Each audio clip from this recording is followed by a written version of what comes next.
मंदिर और काली मंदिर का साथ साथ माता कामाख्या के भी मंदिर है। मैं असम से आया हूं। हमारा असम में ही, गुवाहाटी में ही मां कामाख्या विराजमान होते हैं। वहां भी मां कामाख्या, यहाँ में भी मां कामाख्या, और यही हमारे हिंदू का चमत्कार होते हैं। असम में हो, बिहार में हो, लखनऊ में है, सारा हिंदू एक है। गर्व से बोलो हम हिंदू हैं। गर्व से बोलो हम हिंदू हैं। गर्व से बोलो हम हिंदू हैं। भाइयों और बहनों, चुनाव आज भी हो रहा है और सुबह सुबह हमारे जो उलझन मालूम हुआ है, पहला चरण में ही हमारे गठबंधन कम से कम 90 सीट जीतने वाला है, पक्का जीतने वाला है। भाइयों और बहनों, ये चुनाव बिहार का विकास का भी चुनाव है।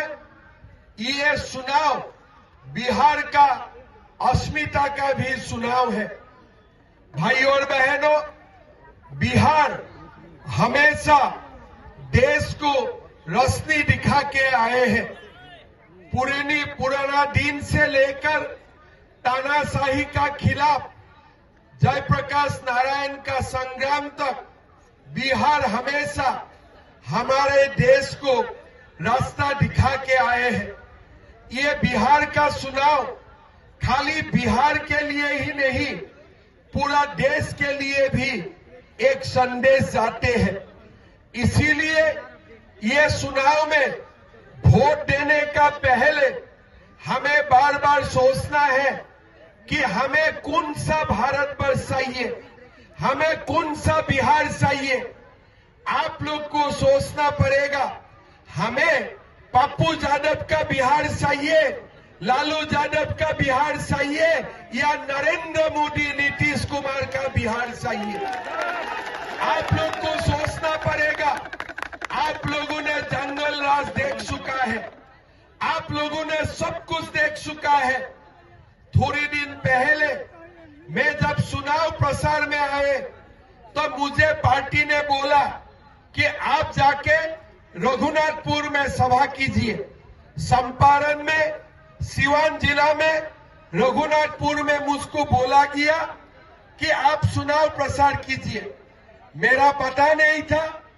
जब मैंने रघुनाथपुर का नाम सुना, मेरा दिमाग में आया कि ये तो भगवान राम का भूमि होगा, जानकी मैया का भूमि होगा।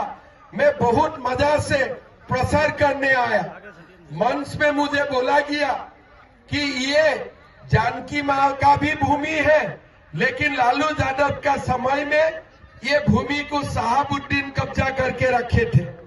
फिर लोगों ने मुझे बोला कि हमारे खिलाफ जो कैंडिडेट लड़ रहा है उनका नाम ओसामा है। मेरा थोड़ा दिमाग में चक्कर आया कि भाई राम का जगह में ओसामा कहां से आ गया, लक्ष्मण का घर में ओसामा कहां से आ गया।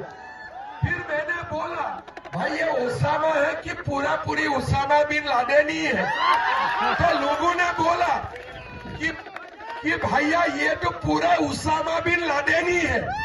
मैं बोला देखो, बिहार का धरती में ऐसे छोटे मोटे जितना ओसामा बिन लादेन है ना, ये लोगों को शिक्षा देने का समय आ चुका है। समुद्र में वो लोगों को फेंकने का समय आ चुका है। भाइयों और बहनों, आप लोग एक बात समझ लीजिए, सब कुछ हो सकता है, लेकिन हमारा भारत में हिंदू को बहुत दिन तक कोई दबा नहीं सकते हैं। आप लोगों को याद है जब लाल कृष्ण आडवाणी जी